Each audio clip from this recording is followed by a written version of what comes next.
The research teams in the Kiana system require your assistance. They have been running thousands of temporal incursion simulations of how to use the Krynim weapon.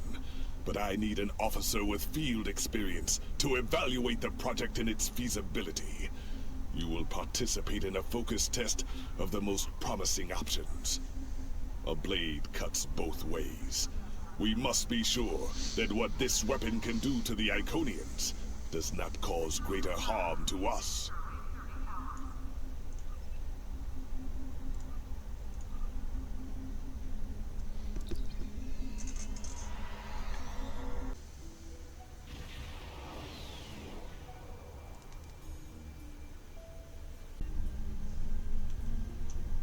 Welcome!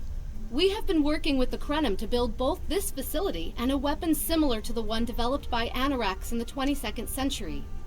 Captain Nog is running point for the Alliance, but teams from all across the Alpha and Beta quadrants are involved with the research. It's fascinating work, but there's a lot to do yet. How can I help?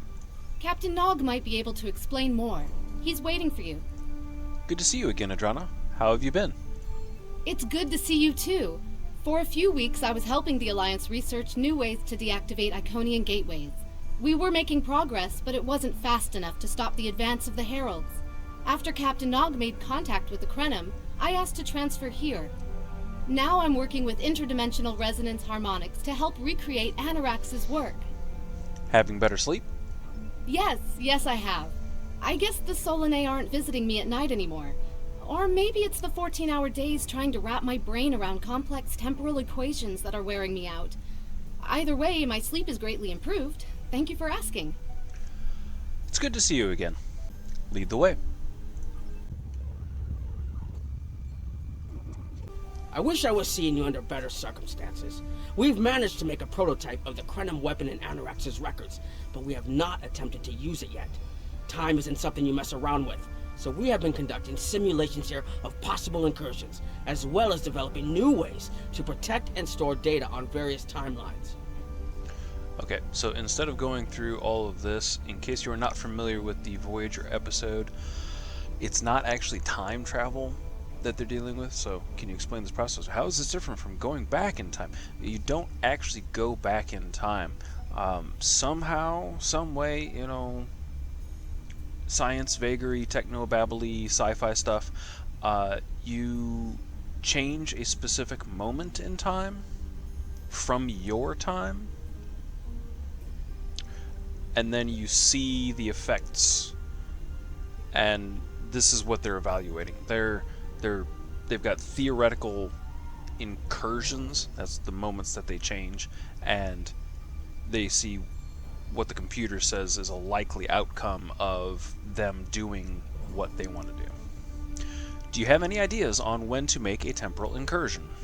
We've tried a different number of scenarios, but only in the holodeck. Direct action against the Iconians is proving to be problematic, because so much time has passed since they were first a great power.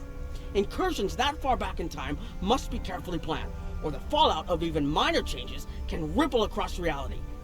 We have, however, seen some promise in trying to delay their arrival.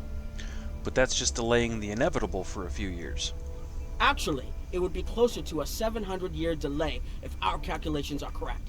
The Iconians have had 200,000 years to build their fleets, but we're catching up to them. We've already seen what the 29th century technology can do. Imagine what we'll have in the 32nd century. So we'd be on a more equal footing. Exactly. The other potential solution is to cut into their current power base. What if the Iconians never allied with the Alachi or the Solanae? We wouldn't be facing the trouble we do now. What are your best scenarios? The three most promising incursions each follow one of these tactics. My teams have been running simulations and refining their targets, but I'd like you to assist them using a special quantum recursive algorithm. Our simulators can run the outcome of a possible incursion on the holodeck. Interacting with that simulation will give us more data than just crunching the numbers. We need to really interact with it to see what reality would look like, and for that, I need someone like you with field experience. I'm not sure about changing time, but simulations can't hurt. Hello. Please allow me to explain what we're doing here.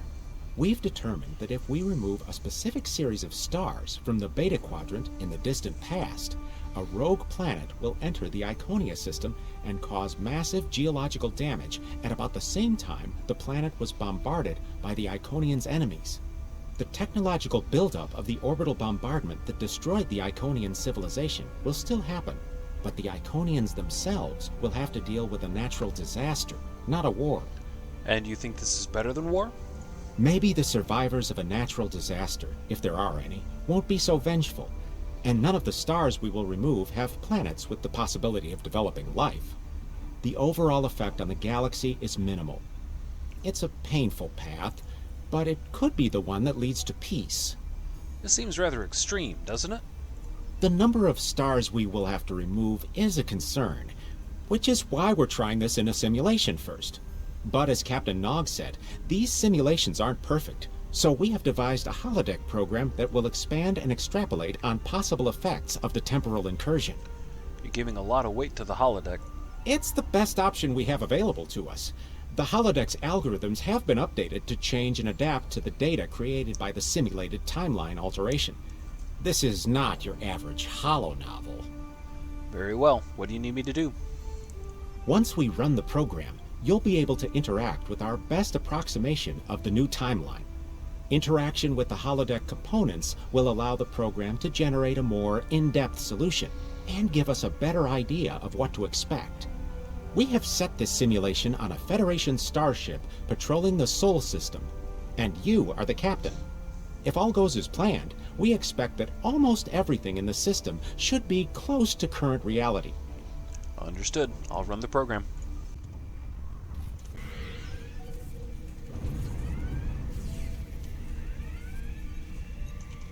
Captain, you're alive!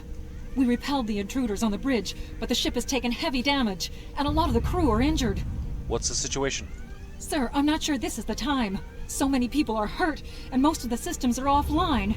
The life support is on backups, and our resources are down to nothing, and... I'll help the wounded, but you need to help me. What happened? The Dominion stopped firing at us when we lost weapons. Now they're focusing on Earth's defense grid, but it's only a matter of time before they return to finish us off. We'll stabilize the crew and fight back. This isn't over. Sir, I tried to fight them off, but the boarding parties, the Gemini are. We have to stop the Dominion. They can't take Earth too. Don't worry, we'll stop them.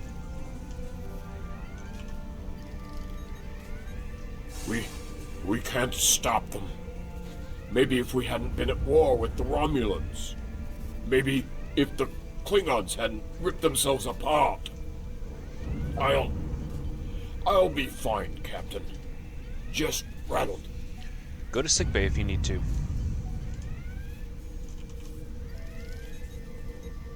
I never expected they would get so far into our defenses. I'm sorry, Captain. I just need a moment. Then I'll be ready to fight. Whenever you're ready. Incoming hail!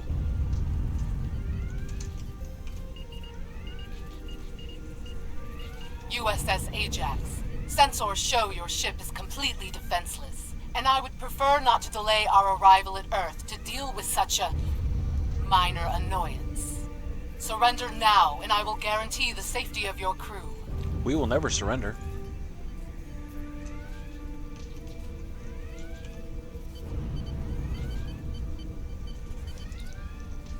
Warning, hull breaches decks 4, 5, 6. Emergency force fields engaged. Hull integrity. Weapons, shields, offline, life support, backups engaged. Quadrant casualty report. Betazoid taken. Tellar Prime taken. Vulcan uninhabitable. Captain's personal log. Captain's personal log, stardate 87319.0. We haven't seen the bulk of the enemy fleet in 3 days, but their scouts continue to harass us. Vulcan is lost, Andoria is in flames, Romulus, Tellar Prime, Beta Z Trill, all in ashes. If the Romulans had joined us, maybe this would have been different. The Klingons barely had enough ships left to patrol their home systems. They weren't a threat anymore. We were offering friendship, but the Romulans refused us, and then the Dominion came and took everything.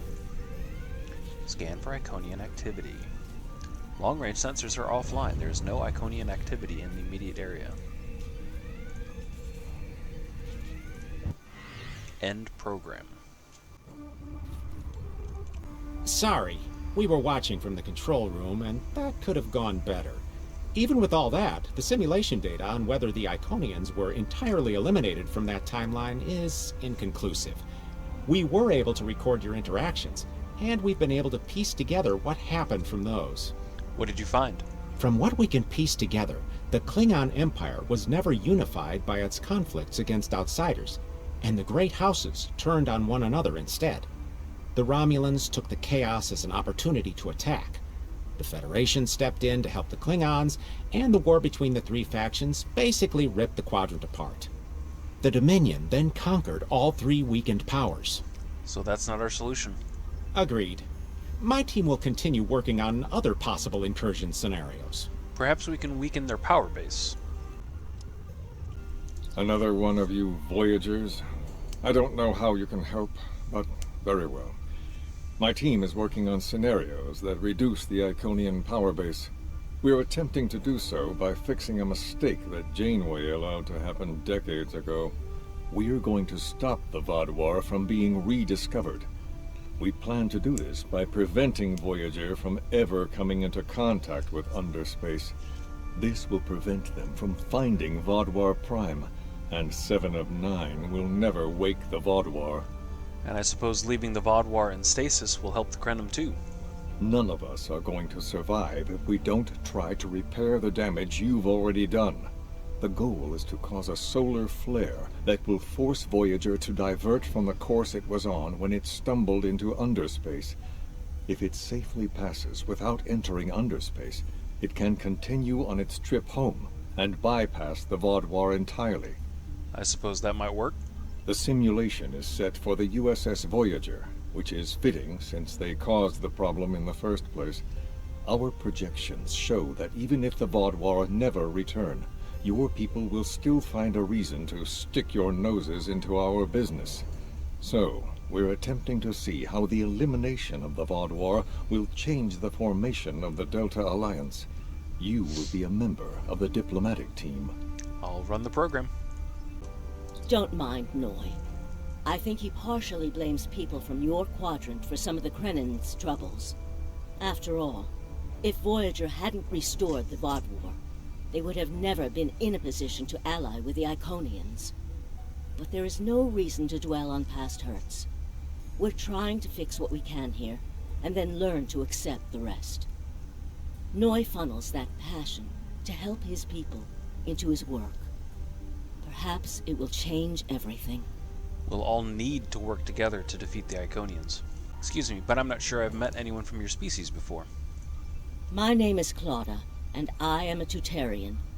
We're from a region of the Delta Quadrant Voyager never visited, so we haven't had much contact with species from the Alpha and Beta quadrants until now.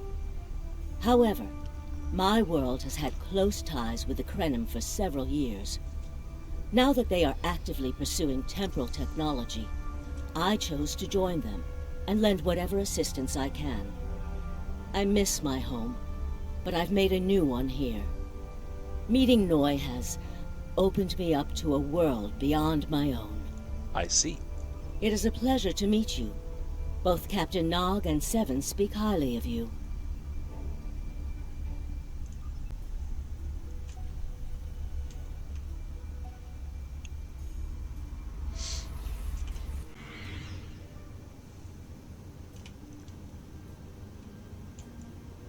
This is an absolute disaster. I had thought that Admiral Tuvok was being pessimistic about the chance for success here, but now I think he was right. Alliance making isn't a quick process. No, it's not. The hierarchy started setting these people against one another before Admiral Tuvok and his team could start to pull them together. The very fact that they all agreed to be in the same room is a minor miracle. Do you think you can bring them together? Eventually. Between Vulcan logic, Klingon tenacity, and Romulan pragmatism, we'll convince everyone here that the threat is real, and an alliance is in their best interest. But it won't be easy. Now, if you'll excuse me, I see I have another argument to break up. Good luck, Ambassador. We've always tried to be good neighbors and treat other races with respect, but this is really too much. The Malon are using our system as a dump, and their trash isn't our problem. The Malon aren't the biggest danger to your people. The Malon might not be the biggest threat, but they are the most immediate. Wait until they start dumping their trash in your front yard, and see how you like it. Keep talking to the Malon. Perhaps you can find a compromise. Are you here to preach about responsible waste management too? You can save it. I have a commitment to my people and my planet that supersedes any other concerns. Maybe there's someplace else you can dump your waste without harming others. We don't need outsiders telling us what to do. If the Talaxians want to talk, they can come to us directly. Let me see if there's another way to get you interested in joining this conversation.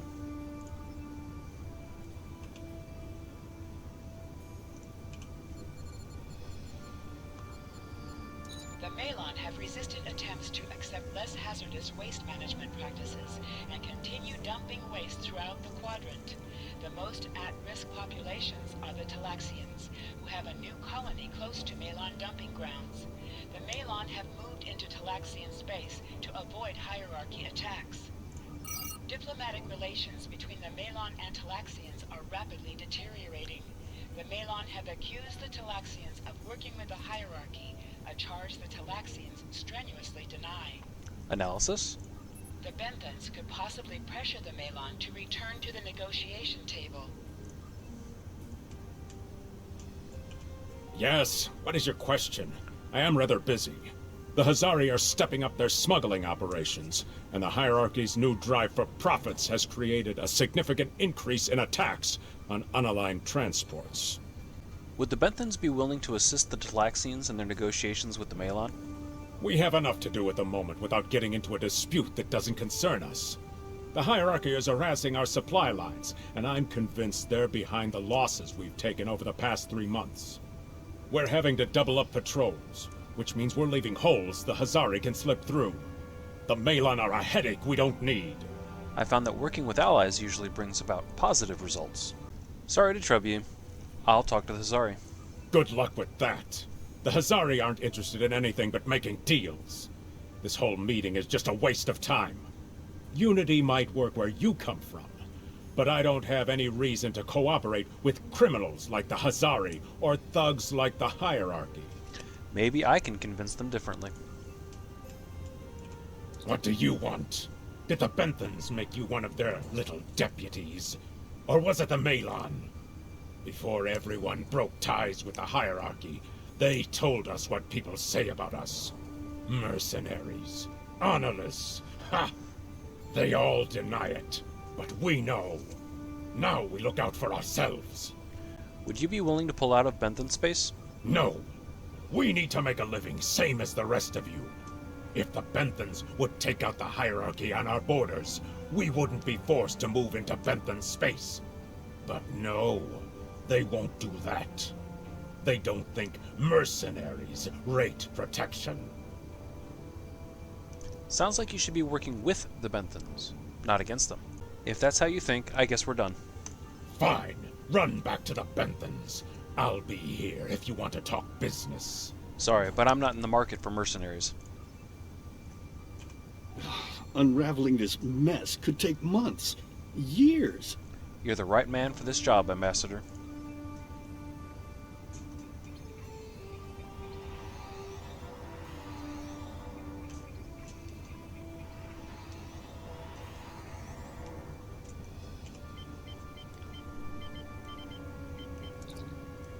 Welcome, Diplomatic Attaché Reinhardt. Quadrant Threat Report. The number of planets the hierarchy have taken outright has increased 20% over the past 6 months. A push for higher profits has prompted steady growth of hierarchy territory. Reports of abductions in areas near hierarchy space have increased by 77.2%.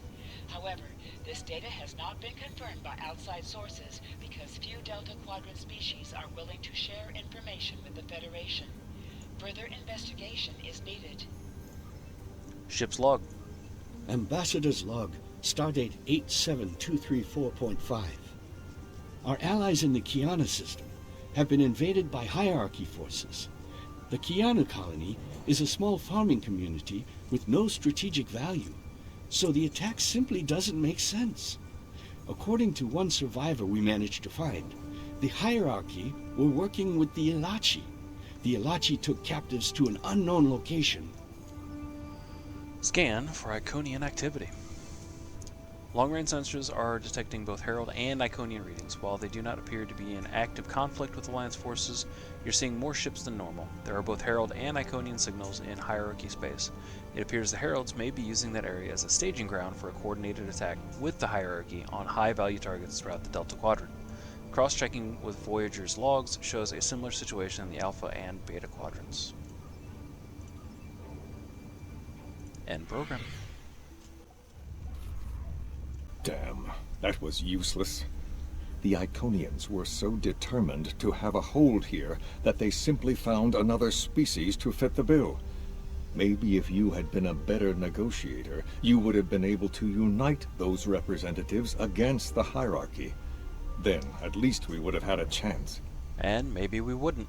This scenario isn't as catastrophic as trying to remove the Iconians, but it's not exactly ideal either.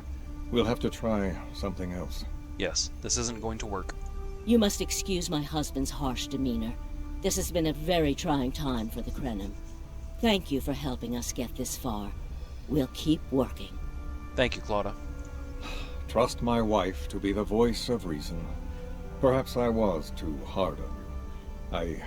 I just want to be able to fix all of this. We can't turn back time, but we can change it.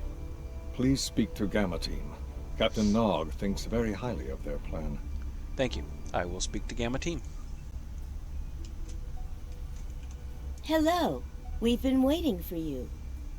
Our team is focusing on delaying tactics. What if Iconia had never been discovered? In 2365, Captain Donald Varley of the USS Yamato found a star chart on Denias 3 that revealed the location of Iconia. I want to redirect a meteor to impact the archaeological site on Denias 3 before Captain Varley begins his excavations. Iconia will remain a myth, and we will not attract the Iconians' attention as early as we did. But that's just a delay. Another gateway was found a few years later. True, but if you compare the changes in Iconian technology over the past 200,000 years with what the rest of us have done in the past 2 centuries, it's obvious that the Iconian culture has stagnated while we have advanced rapidly. Additionally, there are other factors in play that could trigger the alliances and sharing of technology that have come about because of the Iconian threat. It's a risk, but it's one that could pay off. I see why you're trying this on holodeck first. The program is set for Romulan space. Because the Hobus supernova was caused by direct Iconian interference, we expect Romulus to be intact in this new reality. As such, the Romulan Star Empire should once again be a major power in the quadrant. Your role will be as an officer on a Romulan warbird. Restore the Romulan Star Empire? Yes, to call it a huge change would be an understatement. Please be aware that nothing will be done unless the Republic agrees this is the best possible solution. There is already a team here working on the possible restoration of Romulus, and Commander Jirak has been authorized to speak for the Republic if needed. The fact that our data shows delaying the Iconian arrival will also save Romulus is an interesting coincidence, but it does not mean we will accept the solution without looking at other options. I see. Understood. I'll run the program.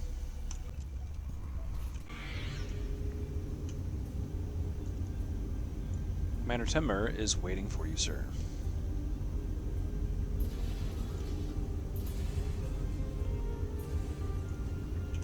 Ah, Sub-Commander. I'd like to test out some new security passcodes, if you would be so kind as to seal the doors and disable certain, equipment. We need to talk. Understood, Commander.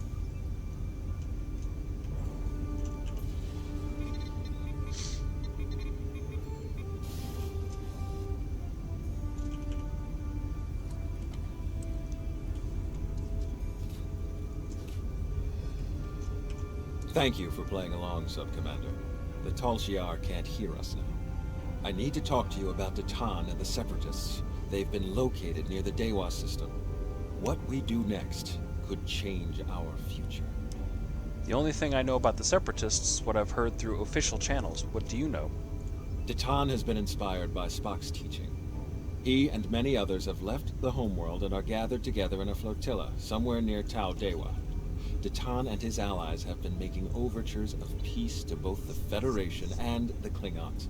Because of this, they have enough support that even the Tal Shiar won't take direct action against them. The Borg are at our borders. The Empire can't fight the Collective and the Separatists at the same time.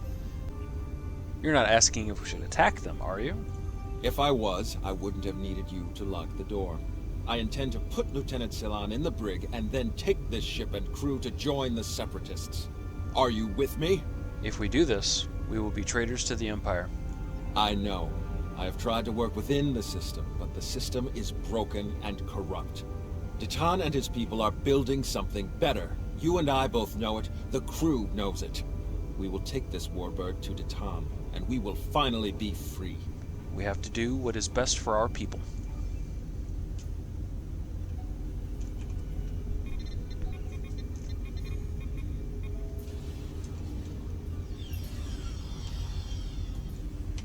Secret conversations between the commander and one of his senior officers? Very suspicious. Loyal citizens of the Romulan Star Empire have no need for locked doors. Sir, I'm going to have to ask you to accompany the security team to the brig. Tamer, you are a fool, and you will be the death of everyone on this ship. Datan and his people are terrorists. If you join them, you will share their fate. You are under arrest. Please comply, and you will not be harmed.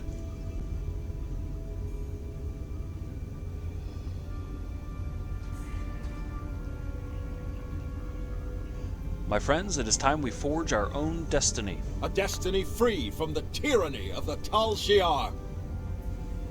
If we leave, we will have a better, brighter future than what they would allow us. I know it is a step into the unknown, but it is a step we will take together.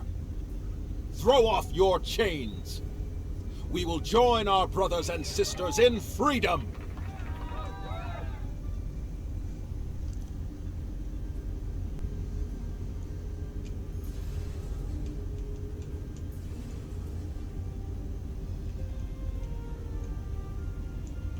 I wanted to let you know that I am with you and Commander Tamer. Some of my family has left Romulus to join Datan. I'll be proud to join them. Set a course for the Dewa system.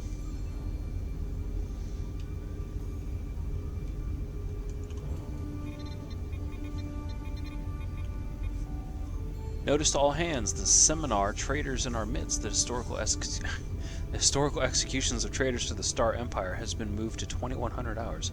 Attendance is mandatory for all officers not on duty at that time. Quadrant status report. Notice all ship commanders. Starfleet vessels have been assisting new Romulans in areas near the neutral zone. Imperial ships are being dispatched in a show of force. Any ships harboring or assisting the Separatists are to be fired upon. There are no exceptions.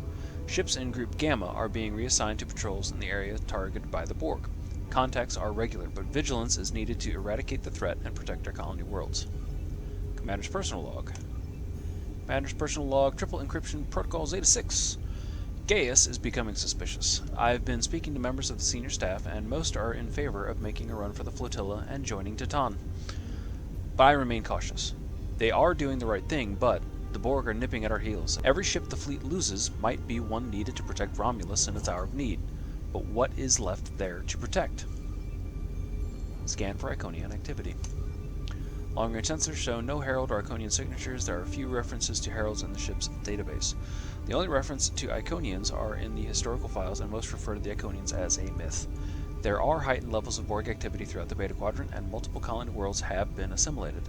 The Romulan fleets are on high alert, but have not been able to make major inroads against the Collective.